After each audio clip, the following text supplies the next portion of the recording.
Один простой прием, и все становится удобней.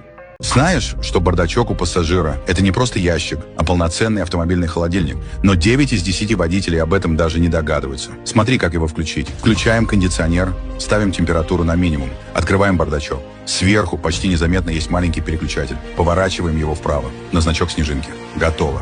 Теперь сюда можно положить воду, сок или что-то перекусить, и все останется холодным. Так что в дороге тебе всегда доступен прохладный напиток. Бесплатно и без лишних гаджетов. Запомнил? Сохрани это видео себе и подпишись. Будем делиться полезными автосекретами каждый день.